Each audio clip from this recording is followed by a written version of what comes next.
صدونوت و ایک روزه نفت هرما کردستانی هاتیه عراقرتن اول مسئله که گریدای عراق و ترکیه یا حتی نوکه نهاتیه یک آلی کرن افروکه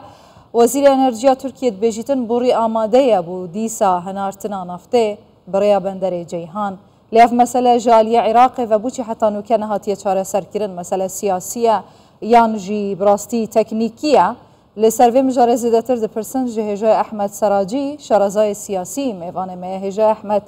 گلک بخیرات نکردستان 24 برز سراجی سلاوتان لبیتوم کاتتان باش پیتان وای گفتگوی ترکیه و عراق لباره هناردکردنەوەی نەوتی هەرێمی کوردستان پرسێکی سیاسیە یان یاساییە؟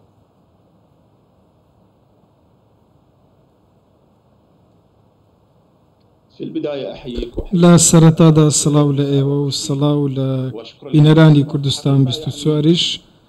لا راستي دا اوي رويدا لنيوان عراق وتركيا بايوست بهنادكردنەوەی نەوت لەچەند مانگی ڕابردوودا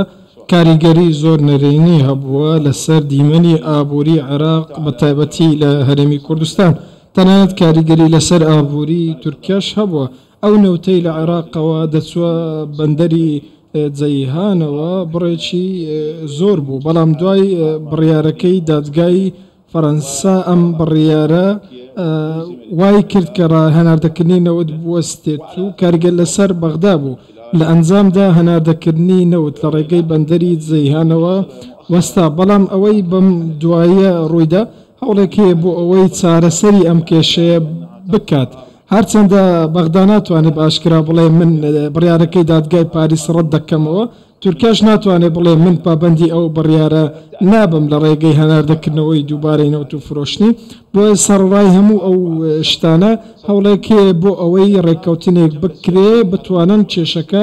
چارەسەر بکەن بۆیە بەڵێ جموزۆڵێکی سیاسی هەیە نەک جموزۆڵێکی یاسایی کاتێک وزیری وزەی تورکیا ئاماژە بەوە دەکات لە چەند ڕۆژی داهاتوودا نەوتی هەرێمی کوردستان لە ڕێی بەندەری جەیهانەوە هەناردە دەکرێتەوە ئەمە واتای ئەوەیە کە ئەو یاسای تورکیای ناچار کردووە بەوەی قەرەبوو بداتە عێراق لە بەرامبەر هەناردەکردنەوەی نەوت ئێمە دەستمان بە گفتوگۆیەکی نوێ کردووە نیشانەی ئەوەیە ڕێککەوتنێک هەیە لە نێوان ئەنکەرە و بەغدا ئەمەش بۆ خۆی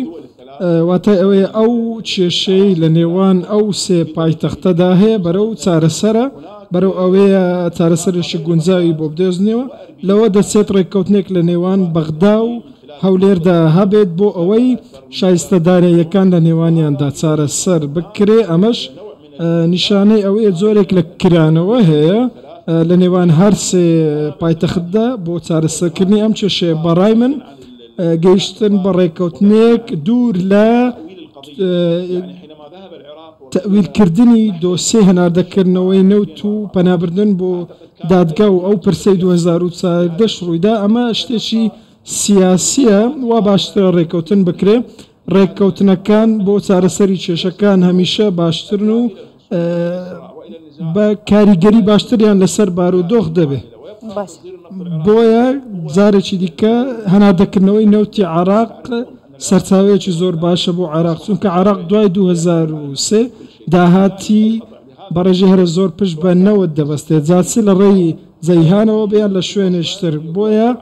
ئەمە کاریگەری لەسەر عێراق دەبێ ئابووری عێراق لەم سەر بۆ ئەو سەر باشە بڕایەتە ئەو ڕێککەوتنە هاتیەکردن ممکنە بچ ڕەنگی بیتن 191 ڕۆژە نەفت نەهاتیە هەناردەکردن ئەو زەرەر و زیانێن بە عێراقی گەهشتی بەحسە زێدەتر 7 ملیارد دلاران دەهێتاکردن لە گۆڕی بڕیارە دادگەها ناوبژیوانە پاریسێ گەرەکە یعنی تورکیا ملیارێک و چەند ملیۆن دلارە بدەتە عێراقی بۆچی هەردوو ئالی لە ناوەندێکی یانژی لە ناوەڕاستێکی ڕێککەوتنێ ناکەن و هەف بگرن حتا کو هەردوو ئالی زێدەتر زەرەڕێ نەبینن بڕایەتە ئەو ڕێککەوتنە هاتیەکردن یا جەنابی هەواژێ بەحث کە ممکنە بچ ڕەنگی بیت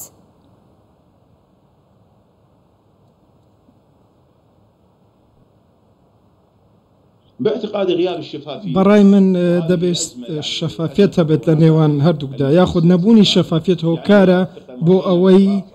نەگەیتن بە ڕێککەوتن لایەنەکان تەنانەت لە پرۆسەی سیاسی عێراقیشدا کاتێک شەفافیت لە نێوان لایەنەکاندا نییە ئەمە هۆکار بۆ بۆ ئەوەی تەمامی دۆسیەکان بکەونە بەردەم کێشە لە پرسی هەناردەکردنەوەی نەوت و فرۆشتن لە ڕێی بەندەری جیهانیشەوە هەماشتە بینیمان کە چۆن قەیرانێکی گەورە دروست بوو لە نێوان بەغدا و ئەنکەرەدا و کێشە سیاسەکانیش لەلایەکی دیکە کە پەیوەستن بە هەناردەکردنەوەی نەوت وەکو ئاو و کێشەکانی تری نێوان تورکیا و بەغدا تورکیا کە ژمارەیەک زۆر بەندەری دروست کردووە عراقش لە بەرامبەردا دەیەوێت ئەم دۆسیێ بکاتە ڕێگایەک بۆ ئەوەی ئالگۆری بازرگانی لە نێوانیاندا بەرز بکاتەوە لە بەرامباردا عراق ئەم دۆسیەی قۆستۆتەوە بۆ ئەوەی پاڵەپەستۆ بخاتە سەر تورکیا چونکە تورکیا بە شێوەیەکی زۆر بەرز پشت بەم نەوتە دەبەستێت بۆیە پێویستی بەوەیە ئەو نەوتە عراقی لە ڕێی بەندەری جەیهانەوە ڕەوانە بکرێت ئەگەر بانگەشەی ئەوەش بکات کە خەریکی چاکردنەوەی بۆڕی هەناردەکردنی نەوتە ئەوە هەموو لە یەک دەزانێت کە نەوتی عراقی ڕۆڵێکی گەورەی هەیە لە ئابووری تورکیادا بە تایبەتی کە بە نرخێکی کەم دەفرۆشێت بۆیە پێم وایە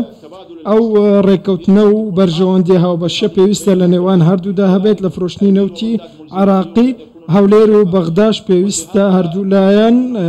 بەیەکەوە شەفاف بن و یاسای نەوت و گاز تێپەڕێنن و لە بەرژەوەندی هەموواندا بشێتەوە جارێکتر خۆمان تووشی قەیرانەکان نەکەینەوە لە نێوان هەولێر و بەغدادا بۆیە پێم وایە ڕێککەوتن پێویستە لە نێوان هەموواندا هەبێت لە نێوان هەموو لایەکانی حکوومەتی عراقی نەک ڕکابەری تەنیا دەبێتە هۆکاری دروستبوونی کێشەی زیاتر و دۆڕانی زیاتر بۆ هەموو لایەنەکە بۆیە ئەم لێدوانەی وەزیری وزەی تورکیا کە دەڵێ لە چەند ڕۆژی داهاتوودا نەوت دەست بە هەناردەی دەکرێتەوە کێشەی زۆر چارەسەر دەکات و بۆ عراقیش شتێکی باش دەبێت ئەمە جگەلەوەی ئەم ناوچەیە لە ماوەی دواییدا ململانەی زۆری تێدا دەسوەرداری زۆری تێدا لە سووریا و لە چەند ناوچەیەکی تردا و کێشەکانی پەیوەست بە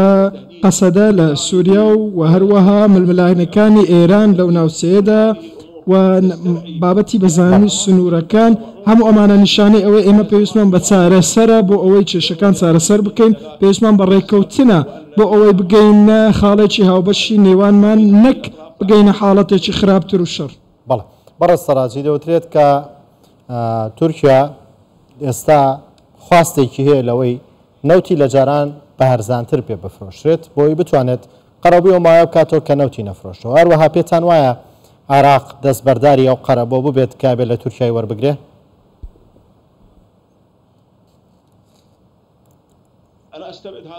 من ئەمە بە دوور دەزانم چونکە عراق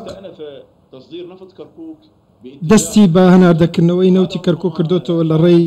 کەنداوە ئەمەش تورکای تا ڕادەیە خۆڕۆشاندووە چونکە تورکیا وای دەزانی ئەم ڕێڕەوەی کە کەندا و ماوەی 20 ساڵە وەستاوە ناتوانێت عراق بەکاری بهێنێت بەڵام ئێستا 150,000 بەرمیل ڕۆژانە بەوەی ڕەوانە دەکات ئەمە شوای کردووە تورکیا پەشیمان بێتەوە لەم هەڵوێستەی خۆی و تا ڕادەیەک دەستبەرداری ئەو قەرە بووە ببێت ئەمە شوای کردووە کە بەغدا بخاتە پێگەیەکی بەهێسترەوە بتوانێت گفتوگۆیەکی بەهێستر لەگەڵ تورکیادا بکات. سەردانی وەزیری وزەی تورکیا دەرخەری ئەوەن کە قەیرانێک هەیە و تورکیا پێویستی بەو نەوتەیە بۆیە پێم وایە وەستانی زیاتری ئەم بابەتە سوود بە ئیسلایەنێک ناگەێنرێ چارەسەرێکی نێوەنجی لە نێوان هەردوولادا سوود بە هەموو لایەک دەگەێنێ بۆ ئەوەی ڕێکەوتن بکرێت لە نێوانیاندا. تورکیا پێویستە زیاتر کراوە بێت بەسەر بەغدادا ئەم داخستن و برنیشتەکان بەرەو ئاقارێکی خراپتر خزمەت بە تورکیاش ناکە. بەڕاستی عراق وڵاتێکی دەوڵەمەندە دووەم گەورەترین یەدەگی نەوتی هەیە هەناردەکردنی 5 ملیۆن بەرمیل پێگەی عراق دەردەخات بۆیە تورکیا پێویستە داواکاریەکانی بێنێتە خوارەوە و هەوڵ گەیشتن بە ڕێکەوتن بدە چونکە خراپکردنی بارودۆخەکان خزمەت بە هیچ دایک ناکە. باش گەلێک سپاس هێژە ئەحمەد سەراجی شەرەزای سیاسی. سپاس بۆیەوە.